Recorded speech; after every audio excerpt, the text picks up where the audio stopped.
Hello again, Gills fans. Welcome back to the latest episode of Gills in the Blood TV. Cup runs are out the way now. It is all about survival in League Two, and Saturday could not be bigger as Neil Harris's Gillingham host Keith Curle's Hartlepool United, who currently sit one place above the Gills after Rochdale's surprise 2-1 win at Bradford in the week.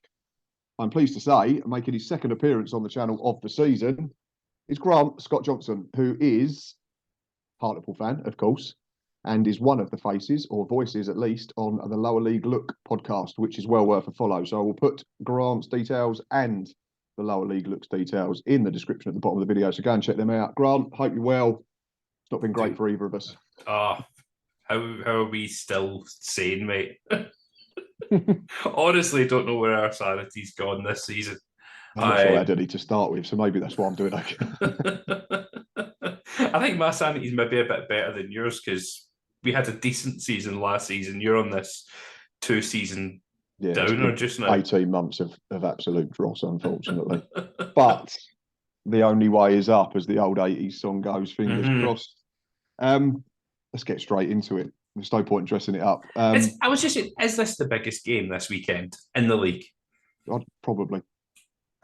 Because you can look at promotion battles and all right, but if someone doesn't go up, it's not the end of the world per se. But this is league status that we're talking about. And if we get beat, and Rochdale win, we're in all kinds of bother, regardless of how much money we potentially got from this takeover that's gone through over the Christmas period. That's probably the only game this weekend that's potentially the same size as ours. Because Rochdale have got Colchester this weekend. Yeah. So you could obviously any of them four teams could be in a very good or very precarious position come. I mean, obviously we're still going to be bottom, but we've got games in hand. So if we win and Rochdale get beat at Colchester, then suddenly we drag a couple of you a lot closer to us. We shall see, of course. But we'll see. I'd say they're the two biggest in the division in terms of four sides that are still trying to protect their Football League status. Let's look at the form. Yours is very good compared to ours. Last six in the league. Gills, 1 point from 18. It's a solitary draw, which was at Crawley Town. A game we should have won, but we didn't score a goal. And it's 5 defeats. 1 point from 18. Hartlepool, fairly decent for a side that's struggling against relegation. 7 points from the last half dozen games. That's a pair of wins. Yep. Solitary draw and 3 defeats. Break it down a little bit further, home and away. Gills are coming into this home fixture on the back of 3 consecutive defeats at home in the league. Before that, though, it was a pair of draws and a single win, which actually was the Gills' last victory in the league. That was the 1st of October. Hartlepool, 2 wins on the spin, Rochdale and Crawley. So if you're looking at teams to be in and around you and picking up points, that's a great return. 6 from 6. Obviously, it was preceded by 4 defeats on the bounce. So it's still a little bit of a question of what Hartlepool's going to turn up. But your record against teams at the bottom in recent weeks is fairly decent, which should give you hope, surely. Yeah, no, 100%. The other one, the draw that we had against Harrogate, that was almost like whoever's defence was worse. It was 3 each, wasn't it? It was 3 each. It was absolutely manic. At one point we looked nowhere, then Harrogate looked nowhere. It was a strange game. But yeah, a lot of it is what version of us is going to turn up. But we've made a few additions to the team that should strengthen the defence. One of them can't play this weekend. Big Peter Hartley, unfortunately, is suspended after he got sent off. So he signed for us on a free, but his last game that he played over in India, he got sent off. So he's suspended for this game, unfortunately. But we've got Matty Dole in it, which I'm buzzing about. It gives us an actual defender in the team, which we're really, really struggling for. So he'll be able to lead that defensive line. Yeah, because looking at goals you conceded, I think you're averaging conceding two a game away from home, which is obviously a big concern. Yeah. So fingers crossed, we might actually score a goal. You might. We might. I mean, the last time you played us, we didn't. I don't think you registered a shot. Was my understanding. But desperately tried to erase that game from my memory because it was one of the worst fixtures I've ever had the misfortune of watching. It was a dismal game of football. It was an international break, so I decided to spend a tenner and watch it on iFollow, and probably the biggest waste of a tenner in 40 years of being on this earth. Yeah, and for me, it was Keith Curle's very first game with us, so he didn't know the team that he had at all to play. I think he played 4 at the back, and well away from what I think we're going to be playing This weekend. Your team's going to be almost unrecognisable this Well, weekend. yeah, we've got a couple in. We'll get onto that in a little while. But you've brought it on nicely to my next point, which is brilliant, Grant. And that's Keith Curle. Obviously, like you said, the reverse fixture was his very first game in charge. I remember our manager, Neil Harris, talking about it and the manager bounce and all that and being aware of that. And it was the most drab goalless draw imaginable. But how's Keith Curle settled in and how's he been taken by the fan base? Because I think that the general consensus was that it was a solid appointment at the time. He played 15 games, including that 0-0 draw at your place. It's 4 wins, 3 draws, 8 defeats. So you're averaging a point a game, which is, could be better, but could be a lot worse. Yeah. So what's the general consensus around Keith Curle at the moment? Do you know what? Everyone's really loving him. He seems to get what the club's about, and he's just instilling a positive, hard-working mentality to the players. Yep. He's got the team fit, which is great because the team before, it's no secret that there was no fitness in the players at all because our previous manager didn't believe in the modern fitness schemes, and the players were only able to play for about 60 minutes. Right. Okay. So he's brought a professionalism back to the players again. He's kind of bound them together. There's a lot more camaraderie. They're happier. And the fans have got right behind Keith Curle as well. Which is probably half the battle when you're a team that's struggling at the bottom, is that if you can get the fans behind the gaffer and the team, then it gives you half a chance. Exactly. I mean, every week Paul Hartley was getting shouted for going straight down the tunnel, not coming to see the fans, not interacting, nothing. Keith Curle straight away was over, clapping round everyone, making sure he's doing his bit. He's doing everything to keep the fans on his side. He's interacting with everyone, and everyone remembers his fun interview about getting his hat trick. Yes, well. He's been a character about the club, which is great. He's involving the backroom staff that weren't involved, that we love. He's just brought the club back a bit of life about us when we were dead, really. So you sound like you was in September, like we've been probably since September, right up until the 23rd of December, when it got announced that Brad Gallinson and his family had taken over and bought the majority stake in the club, and he's come in, and the changes have been quite radical in such a short space of time. I was not on the pitch, unfortunately, with us 3 on the spin, but it's the same group of players. You can't control that until January opened. But obviously, there's a couple of signings which I'll talk about when we get onto the team news. Even silly things like new video now to announce new signings rather than just the boring generic gift that seems to have been around for forever and ever. People seem to be enjoying going to work. There's been a brilliant ticket initiative announced today for the Crawley game on the 4th of February, which is basically just pay what you want. So it's basically minimum of £1 and pay what you want to fill the stadium. And it seems that it's going to sell out ridiculously quick. And that's what we want, because we lost to Leicester in the FA Cup last Saturday. But it was, apart from the result, it was everything that Gillingham Football Club stands for in terms of a full house, passionate home support, getting behind the boys, a team that was putting in a performance, willing to play for the badge, run through brick walls. And for 60 minutes, we were brilliant. And again, it comes back to the problem that we've had all season. If we had someone that could just be a bit more clinical in front of goal, it could have been an upset. But the day was brilliant. Mr. Gallinson and his family got a brilliant welcome, and it's hopefully a sign of at least a better second half to the season, because for all the excitement around it, the biggest aim at the moment is staying out of the bottom 2. When is your game against Crawley? Saturday, the 4th of February. Yeah, I think 4 of our next 7 are you, Colchester, Crawley, and Rochdale. We are very similar. So we've you, Rochdale, Carlisle, and then Colchester that we've got. Yeah, so I think by the middle of February, you might sort of realise where people are. And the thing is now, we've said about, and you spoke about Paul Hartley, fans digging him out for not coming over and clapping. That started happening with Neil Harris, and some fans really don't like it. Other fans are like, well, we come to watch the players, not the manager, so I'm not too bothered.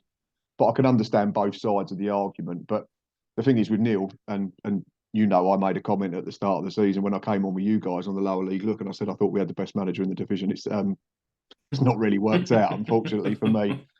But he's got no excuse now, because he's being backed, and he's now said that he can get the players that he wants rather than us being left with what nobody else wanted to sign. So I'd imagine if we get to the middle of February and we're still bottom of the league, then he's going to be in real trouble. A lot of fans want him gone, and I get that, because in any other situation, I think he'd have been long gone a long time ago. But I do think there's still a lot of the fan base that have a bit of sympathy, because they understand that he's been working with at least one hand tied behind his back and the other one fairly close as well. Yeah, you can only polish a turd so much, is kind of well, exactly that, yeah, or you can just flush it down the toilet. So yeah, then someone else has got to get it later on. Well, that's it. Yeah, it's eventually going to find its way around the U bend and appear somewhere else. Anyway, good analogy, yeah. Slightly disturbing tangent there. Back to Hartlepool. You've already mentioned January transfer briefly, but what's been the sort of ins and outs so far for the Poolies in terms of players being signed or interest in any players? Obviously, Josh Amir is one that stands out. Has there been any interest in Josh or? Yeah, so there has been interest in Josh that I've heard of. So there was a rumour going around that Leyton Orient had put in a £200,000 bid for him, and that was being considered. That was fairly quickly quashed. We went straight to the source and spoke to his agent, and he just said that's not true. We believe there's still League One clubs sniffing about him, but I don't think it's going to go anywhere, because the asking price is too high, and they're not sure on a player who's still not totally proven at a League Two level to spend the amount that we're asking for him. I think if he'd proven more over the course of the start of the season, he probably would be away. I think he's probably done just enough for the price tag to say no. End of the season, I think it might be a different story. Players in that we've had, I said, Matty Dolan, we've brought in experienced centre-back, centre midfielder from Newport. He was their captain. He wanted to move back up the road. His wife or his girlfriend had a second baby, so he wanted to come back up the road to home, which is good. Local player to us. We've had him before. We know he's all about experience in the league, and we were crying out for a centre-back.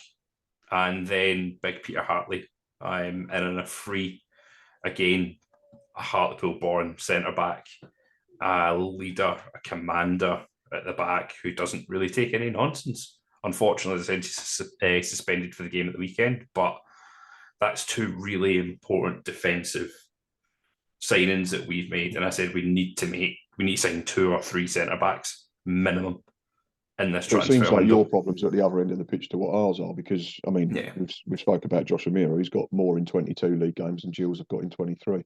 Yeah. But like we've already sort of touched on, you concede in 2 a game. I think it's 24 conceded in 12 away games, which is a massive concern, and hopefully something that we could exploit from a Gillingham point of view. In terms of anyone that's on loan, anyone being sent back, or is everyone staying put at the moment? We've sent Brodie Patterson out on loan, so he was one of our left backs. Featured a handful of times for us this season. We sent him up the road to Cove Rangers to join our former manager Paul Hartley. Not really got much else to say on Brodie Patterson, to be fair. He didn't really make a good impression for me. But the thing that I did find interesting is his interview with Cove. He said he's looking forward to playing football the right way.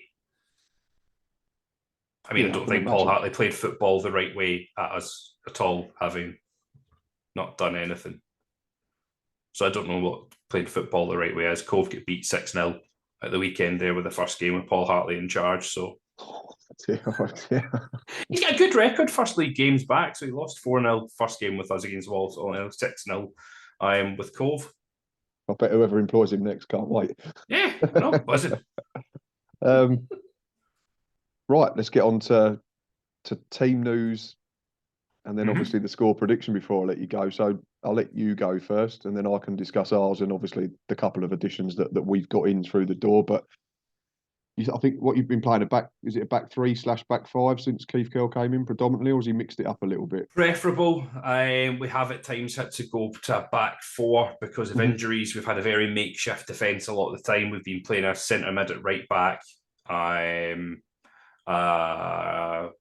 wing back at left back, and centre midfielders and defence. It's been all over the place. I expect to see a 3-5-2 this weekend. So I think we're going to go obvious Ben Killip in goals is our only option really that we've got just now. Mm-hmm. Dolan will be straight into the team, probably alongside Meniace and Murray in a back three since Hartley's suspended. I don't know if Jamie Sterry is going to be fit for the weekend, unfortunately. And a wing back point, possibly a signing coming in before the weekend. Daniel That's Dodds. the thing with trying to pick teams in January, isn't it? It can change. Possibly Daniel Dodds coming in on loan from Middlesbrough. He was previously at Darlington at right wing back. I would imagine left wing back David Ferguson will revert to being a wing back instead of centre back. Mm-hmm. Midfield will likely have the midfield three. I'd say it's going to be Callum Cook, Nicky Featherstone, and Mo Silla up front, if fit, because he did pull a hamstring. He had a hamstring strain, but he's been training. Josh Umera, and Jack Hamilton. So because he didn't start the reverse fixture either, did he, O'Meara? I don't think. Did he have a proper hat time as well? He did start it. I thought he was. He got booked. He got booked, if I'm not wrong. Let me see. Maybe I'm thinking of someone else. He started, but he got booked in the 45th and then subbed off in the 55th. And that's the game where we done the Callum Cook experiment of playing Callum Cook as a striker. It's a wonder it Because I actually remember that after the game, people went, I never want to see Callum Cook as a striker ever again. It just didn't work. That's a manager trying to figure out his squad, isn't it? So I think hopefully Umera is going to be fit for the weekend. He had to go off in the 55th, 58th of the game last week against Stoke because he pulled up, but it was just a wet, boggy pitch. And the reason behind it, Curle said, was he'd increased his training load to try and get him to do a bit more work and track him back a bit. Mm-hmm. But now he thinks he's probably done too much, so he's having to rein that back. So I think he will feature. I can't see him not featuring this weekend. It's a huge, huge match for both of us. So I think best 11 has to be out. Yeah, exactly. Unless he's only got one leg, then you can understand maybe someone taking a risk. Yeah, get the injections in him, get him through the next two games. That's it. Yeah, exactly that. In terms of Gills, we've sent back Haji Minoga, probably the worst loan spell I've ever seen a player have. Sent off after 10 minutes on his debut. Awful. Sums up our season. Featured 4 times after that, I think. Ryan Law's gone back to Plymouth. A little bit surprising, but I'd imagine that means we're going to get a left back in at some point. Who else has gone back? Glenn Morris had to go back terms of his loan deal at Crawley. That ran out last week. So his last game was the defeat at Stevenage. But I'm not sure whether we're going to try and go back in for him, buy him, loan him back for the rest of the season because we've only got one senior keeper at the moment. I say senior, he's only 23 himself, and then it's a 16-year-old that'll be on the bench. In terms of injuries, Ben Reeves, ACL. I'm not sure we'll see Ben Reeves in a Gillingham shirt again, unfortunately. He's a very good player, always has been, but he's made of glass, sadly. Lewis Walker, we've not seen since the Dagenham replay on the BBC when he got a whack on the knee, horrendous challenge that led to the red card in that game. So doubt he'll be available. Dom Jeffries had to come off last week against Leicester. We're praying he's going to be fixed. He's been really good in recent weeks. Jordan Green may have fallen out with the management team, so I don't think he'll be involved. He's up. And Elkan Baggott missed Leicester with an ankle problem, so it'd be touch and go to see whether he's available. But we do have Tom Nichols available for the first time. He signed just before Christmas, or it was announced. Obviously, it goes through January the 1st. £60,000 buy from Crawley Town was the rumour. Looks like a cracking signing. Obviously, we know what's going on at Crawley. It's well documented on social media, but very experienced, over 400 games. I think it's nearly 90 goals, about 50 assists as well. So someone that can link play, provide chances and score goals himself. So hopefully he can be the one that can start unlocking defences and giving us more of a threat. You just got to hope that it's not had a bit of an impact on him not being able to play the last few weeks. Played, I think, since the end. I think the last game he played was against Gills, ironically, and that was last week of November. So obviously he's only going to have trained. So I'd imagine, but I think we'll start him and try and win the game and then get him off. Yeah, because again, like you said, it's a huge, huge game. And then the most recent one was Timothy Dieng. Really, really impressed with that one. Rated him for years at Bradford and Southend. Mm. And yeah, all Gills fans were somewhat taken aback because the words activated the buyout clause and undisclosed fee are not familiar sayings around these parts over the last few years. But yeah, really impressed with the two that we've got in. So for me, I think it'll be Jake Turner in goal. I hope we go with a back four and try and play on the front foot. So I'd go Robbie McKenzie, Will Wright, Maxima and David Tatonda as that back four. I'd then play another four in front. So that'd be Haki Badelakun and Alex McDonald from the sides.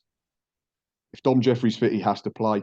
And I'd put Timothy Dieng straight in. So that'd be my midfield two. Probably a bit harsh on Sean Williams, who got man of the match against Leicester, but he's not really been impressive in the league in recent weeks. And obviously, old father time is catching up with him. I'd then play Tom Nichols off of Scott Cashkett and try and get loads of pace in, because I think in terms of your back four, they probably fall into the bruiser category rather than the cultured centre half category, without any disrespect intended. So I think if we can get some pace in and around it and try and get in behind and stretch that defence and cause some problems that way. Mika Mandrons was very good for his 6-7 minute cameo against Leicester, and ironically won every single aerial battle, but he's just not done it in the league. And for me, Cashkett hasn't scored enough as well, but in terms of, you know, working the channels and stretching defences and chasing lost causes is the much better option. So that would be my 11.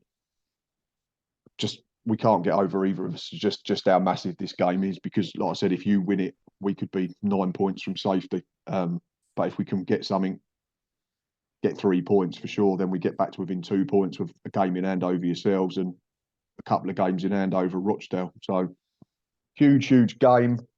Grant, it's always a pleasure chatting to you about football. Score prediction before I let you go. I mean, I'm going to say sorry. I think it's going to be 2-0 Pools. Fair enough. Sorry. No, you can understand it. You've won your last 2 away games against sides in and around you in the table, so why not be confident? I'm going to be confident as well. I did a poll a few weeks ago and I had us to draw this game, but obviously that was before we signed anyone. So I'm going to be positive and say we're going to win the football match. I'm going to be stupidly positive and say that we're going to score twice in a football match in the league for the first time since January. I'm going to say 2-1 Gillingham. Boom. If it doesn't change now, will it ever? That's the thing. So it's got to be pretty much instant, because, you know, like we've already said, the Rochdale win against Bradford didn't really help any of us. So, but you can only control the controllables and concentrate on yourself and do that. So that's why Saturday is as big as it is. Yeah, it's from an outside point of view. If I was looking at this is the game where Gillingham have to score goals. Mm-hmm. The leakiest defence in the league. We've got the most goals conceded in the league. Mm-hmm. This is the one we usually need to go. We're here. Mm-hmm. We can now score. And if you can then go and win the first game after a couple of players come in, suddenly everyone goes, oh, we can do it. And then you might be able to go to Colchester and get something. But obviously, the longer this winless run goes on, the trickier it gets. And we know that in terms of confidence. Colchester's not going to be an easy one for either of us just now, because they're having one hell of a window so far. Geez, they're having one of the best windows, January windows I've seen for a long time. No, they brought in some real good players, yeah. So everyone's saying they're putting together a squad for a playoff push. I think that's maybe a bit too far for them just now, but yeah, they've got some squad coming together. Yeah, beat us Boxing Day. I mean, we were terrible again, but yeah, no, he's doing a good job, Matt Bloomfield, isn't he? So, you know, they've got a couple of ex-players. I think at least one ex-Gills player in John Akindi, who absolutely bullied us that afternoon, and all the Gills fans were like, where was that for 2 years? But, you know, you go back to an old club and you want to prove a point, these things happen. 100%. Mate, it's been brilliant. Always enjoy chatting. It's been good, mate. Thanks for having us once again. No problem at all. Are you coming down or are you watching from afar? Nah, I'm going to be watching this one from afar. I'm still enjoying fatherhood. So don't blame you at all. It's been a hell of a ride. So watching a lot more football from afar this season still. I think we just had him when I spoke to you last time. Yeah, I think it was very soon after. Yeah, it was pretty much straight after. But yeah, that's still my priority just now. Not getting down as much as I want to. But yeah, I'll get down a few more games this season, I think. No. Sometimes there are more important things. Absolutely. Like I said, Gills fans and Hartlepool fans, if you are watching, appreciate it as always. Please keep liking and subscribing. We've just passed 2,250 subscribers, which is quite frankly mental. But thank you for all the support, as always. Thank you very much. Like I said, go and check out Grant's Twitter feed. He's always willing to have a chat about football. Go and check out the lower league look. That's well worth a follow and a listen. One of the more, how do we describe it? I can't repeat the word that you used when I first came on your podcast. Colourful. It's a brilliant, colourful. There we go. Yeah. Colourful podcast. But no, it's great fun. They've had some good guests on in recent weeks as well. So go and check them out. Let us know if you're a Gills fan or a Hartlepool fan down below what you think your team will be. Let us know what you think the score prediction will be. Fingers crossed from a Gillingham point of view. We are smiling come 5 o'clock Saturday afternoon. Myself and Boz will be back, hopefully Stocky as well, and the gang for a match day live. It's nearly the weekend. Until next time, up the Gills.